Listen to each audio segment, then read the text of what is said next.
Hello friends, good afternoon. నేను స్మా and welcome back to Srilakshmi's garden. ఈరోజు నేను హార్వెస్ట్ వీడియో చూపిస్తున్నాను. ఈ హార్వెస్ట్ చేసి ఆల్మోస్ట్ 1 మంత్ అవుతుంది. సో దీని తర్వాత కూడా చాలా హార్వెస్ట్లు చేసుకున్నాను. బట్ వీడియో పోస్ట్ చేసేయడానికి నాకు టైం కుదరట్లేదు. టైం కుదరదు అని చెప్పొద్దు, బట్ కుదరలేదు, పోస్ట్ చేయలేదు. సో ఇప్పుడు పోస్ట్ చేస్తున్నాను. అండ్ ఈరోజు ఈ వీడియోలో నేను హార్వెస్ట్ చేసుకున్న వెజిటేబుల్స్ చూపిస్తూ కొన్ని టిప్స్ కూడా మీతో షేర్ చేసుకుంటాను. సో వీడియో స్కిప్ చేయకుండా చూసేయండి. అండ్ చూస్తున్నారు కదా, ఎంత చిన్న బకెట్, అది చిన్న దాంట్లో రోజ్ ప్లాంట్ పెట్టాను. దాంట్లో కూడా మంచిగానే పూలు వస్తాయి. అండ్ వంకాయలు చూడండి ఎంత బాగా వచ్చాయో. ఒకటే చెట్టు ఇదంతా కూడా. ఇవి ఒక్కొక్కటి ఆల్మోస్ట్ 250 గ్రామ్స్ వరకు పెరుగుతుంది అనమాట. అంత పెద్దగా అవుతాయి వంకాయలు. బట్ నేను చిన్నగా ఉన్నప్పుడే కోసేస్తున్నాను. నెక్స్ట్ బ్యాచ్కి మళ్ళీ ఇంకా మిగిలినవి రెడీ అవుతాయని ఇప్పుడు కొంచెం సైజ్ పెరిగిన వాటిని నేను కట్ చేసేసాను. వంగకి మనం neem cake, mustard cake powder కానీ, తెలగపిండి అంటారు కదా, ఇలాంటి పిండి, ఆయిల్ తీసేసిన తర్వాత వచ్చినటువంటి ఆ పిండిని మనం మొక్కలకి వేస్తుంటే చాలా బాగా కాయలు వస్తాయి. లేదా మీ దగ్గర ఆ పిండిలు అవన్నీ తెచ్చుకోవడం, మస్టర్డ్ కేక్ ఇవన్నీ తెచ్చుకోవడం అవ్వకపోతే కొన్ని పల్లీలు అండ్ కొన్ని ఆవాలు, మస్టర్డ్స్ తీసుకుని వాటిని పౌడర్ చేసేసి దాన్ని ఒక 1 డే వాటర్లో బకెట్ నీళ్ళలో కలిపేసి దాన్ని కొంచెం బెల్లం వేసి ఫర్మెంట్ చేసి అది డైరెక్ట్గా మొక్కలకి మనం అందించుకోవచ్చు.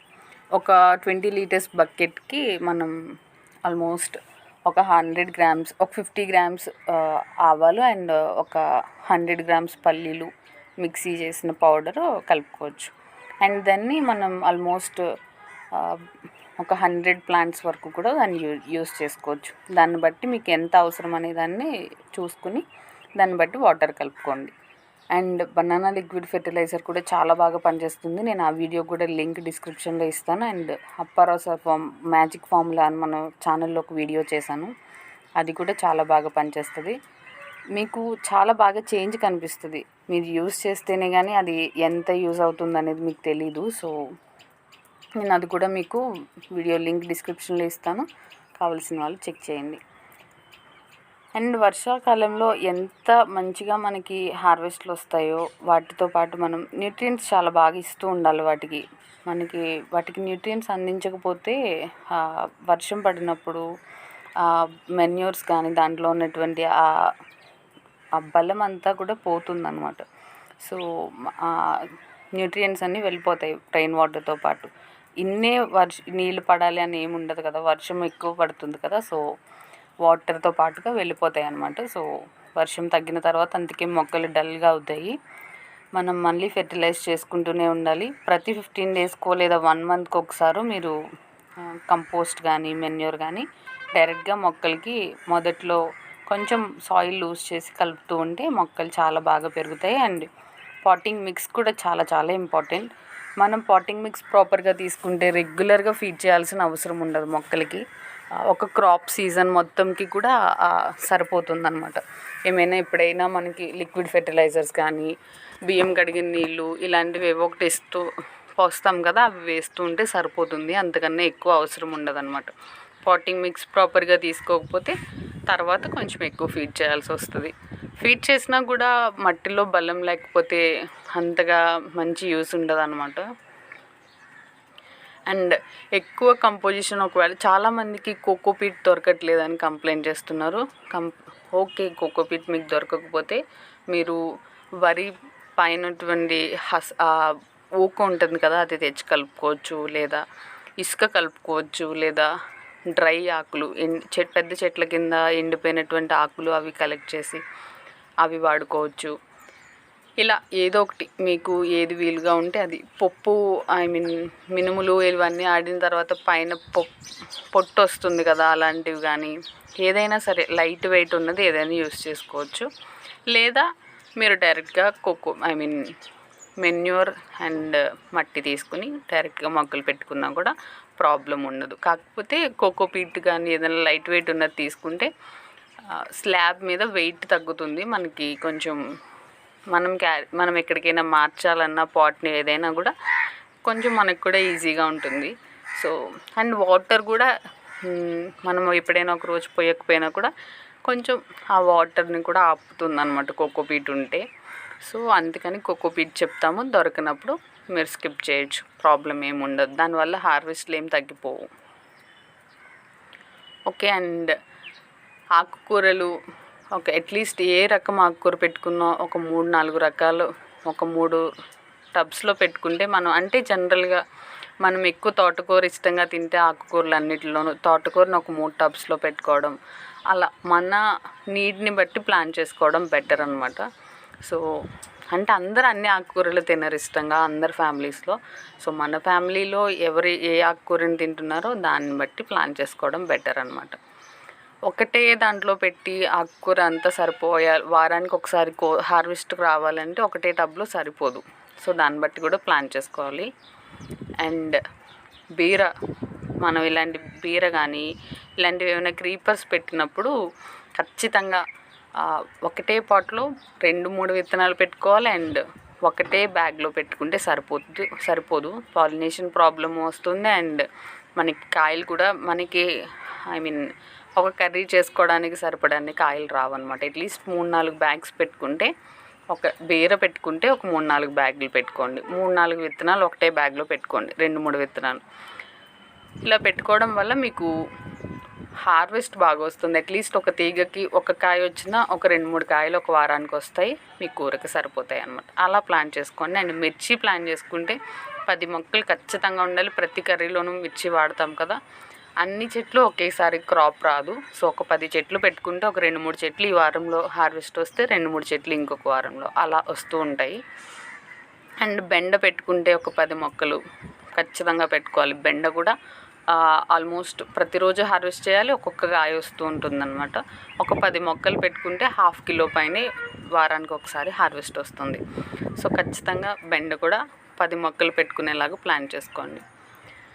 అండ్ బీర మనకి జస్ట్ ఫ్లవరింగ్ స్టార్ట్ కాగానే మళ్ళీ వేరే పాట్స్లో సీడ్ పెట్టుకుంటే ఇది ఫ్లవరింగ్ అయ్యి క్రాప్ అయ్యేసరికి 2-3 మంత్స్కి క్రాప్ సీజన్ అయిపోతుంది అనమాట, బీర క్రాప్ అయిపోతుంది.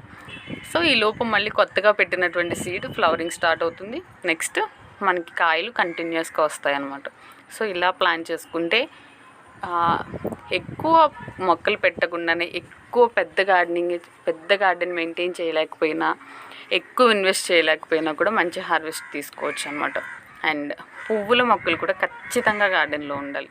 అట్లీస్ట్ కొన్ని పాట్స్ అయినా మీ గార్డెన్లో ఫర్ ఎగ్జాంపుల్ ఒక 10 పాట్స్ కూరగాయల మొక్కలు ఉంటే అట్లీస్ట్ ఒక్కటైనా మీకు ఉండేట్టుగా ప్లాన్ చేసుకుంటే గార్డెన్లో పూల మొక్కలు మనకి పాలినేషన్ ప్రాబ్లము ఉండదు. And at the same time మనకి చూడటానికి కూడా బాగుంటుంది. ఫ్లవర్స్ ఉన్నప్పుడు గార్డెన్లో మనకు కూడా రెగ్యులర్గా వెళ్ళాలి గార్డెన్లో కనిపిస్తుంది అనమాట. సో ఖచ్చితంగా పెట్టుకోండి, అవి కూడా ఫ్లవర్స్ కూడా ఖచ్చితంగా పెట్టుకోవాలి. అండ్ మీ వీలుని బట్టి అట్లీస్ట్ ఒక 10 పాట్స్ మొక్కలు పెట్టుకుంటే వేరే వెజిటేబుల్స్ అవి అట్లీస్ట్ ఒక్కటైనా పాట్ పెట్టుకోండి ఫ్లవర్స్కి సంబంధించి. అది ఏ పూలైనా పర్వాలేదు, అట్లీస్ట్ దేవుడికి పెట్టుకునేటువంటి పూలైనా బంతి పువ్వులైనా ఎనీథింగ్ ఏదైనా సరే ప్రాబ్లం ఉండదు. బట్ గార్డెన్లో పువ్వులు ఉంటే మనకి చాలా అందంగా కనిపిస్తుంది. మనం ఫ్రీక్వెంట్గా వెళ్ళాలి అనిపిస్తుంది గార్డెన్లోకి. మనం వెళ్తేనే కదా వాటిని కేర్ తీసుకోగలం. ఏదైనా పెస్ట్ వస్తుందా లేదా ఏంటనేది మనకి అర్థమవుతుంది. ఎంత ఎక్కువ పాట్స్ పెట్టేసి మెయింటైన్ చేసే కన్నా ఉన్న వాటి నుంచి మంచి హార్వెస్ట్ తీసుకోవడానికి ట్రై చేయండి. అండ్ పెస్ట్ వచ్చిన తర్వాతకైనా రాకుండానే చాలా ఫ్రీక్వెంట్గా మనం కేర్ఫుల్గా వాటిని చూసుకుంటూ ఉంటే, నీమ్ ఆయిల్ స్ప్రే చేసుకోవడము లేదా ఎగ్ ఎమల్షన్ ఇలాంటివి స్ప్రే చేసుకుంటూ ఉంటే ప్రివెంటివ్ మెజర్గా పనిచేస్తుంది. మన గార్డెన్ చాలా అందంగా ఉంటుంది అనమాట. పెస్ట్ రాకుండా ఉంటుంది. వచ్చిందంటే ఖచ్చితంగా డ్యామేజ్ ఉంటుంది ఎంతో కొంత. సో రాకుండానే మనం జాగ్రత్తగా ఉండడం బెటర్ అనమాట. మా ఇంటి వెనక మళ్ళీ గార్డెన్ వెనక పొలాలు ఇంకా అన్నీ అవి చూపిస్తున్నా. అండ్ ఇది విరజాజ్ చెట్టు, నా వీడియోస్లో చూసుంటారు. అండ్ రేర్ వెరైటీ అడేనియం, ఇది 3rd టైం అనుకుంటా పూలు పోస్తుంది నేను పెట్టిన తర్వాత. అండ్ నా గార్డెన్ చూపిస్తున్నాను. Just overall view.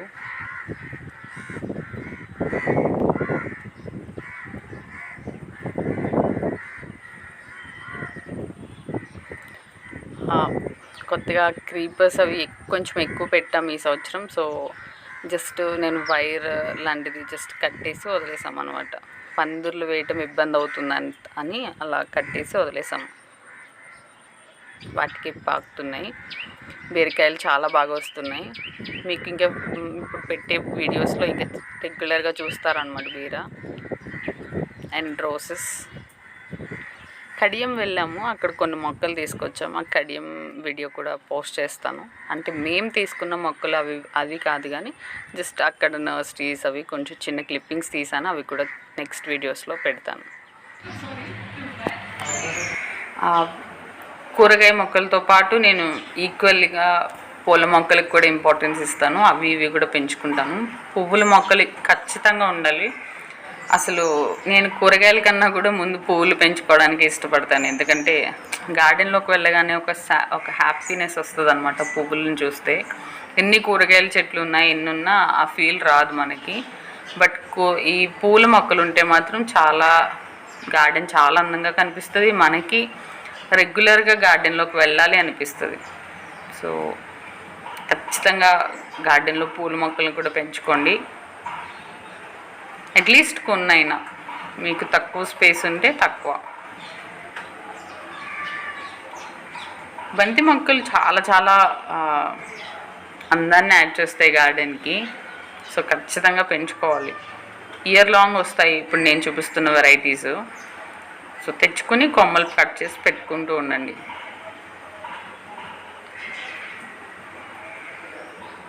గోర చిక్కులు కూడా నేను పెట్టాను కానీ సీడ్స్ అన్నీ రాలేదు. 2-3 అలా ఒక 2 మొక్కలే వచ్చాయి. సో నాకు సరిపోయేంత హార్వెస్ట్ రావట్లేదు. అవి ఫ్యామిలీకి సరిపోయేంత కూర అయ్యేంత హార్వెస్ట్ రావట్లేదు. సో అట్లీస్ట్ అవి కూడా కొంచెం ఎక్కువే ఉండాలి. 5-6 మొక్కలైనా ఉంటే కానీ అందరికీ ఒకసారి హార్వెస్ట్కి మనం కర్రీ చేసుకోలేము. అసలు మిర్చి అయితే ఎప్పుడు కంటిన్యూస్గా నాకు కాస్తూనే ఉంటుంది. చాలా బాగా కాస్తుంది. నేను పుల్ల మజ్జిగ రెగ్యులర్గా వాడతాను. మట్టిలోనే ఇస్తూ ఉంటాను అండ్ స్ప్రేయింగ్ కూడా చేస్తాను. స్ప్రేయింగే తక్కువ, ఇంకా మొక్క మొదట్లోనే ఎక్కువ వాడుతూ ఉంటాను. అండ్ బనానా లిక్విడ్ ఫెర్టిలైజర్ చాలా ఎక్కువ ఇస్తూ ఉంటాను అన్ని మొక్కలకి. అండ్ చాలా ఎక్కువ ఇన్ ద సెన్స్ వారానికి ఒక్కసారైనా ఇచ్చేటట్టు చూసుకుంటాను.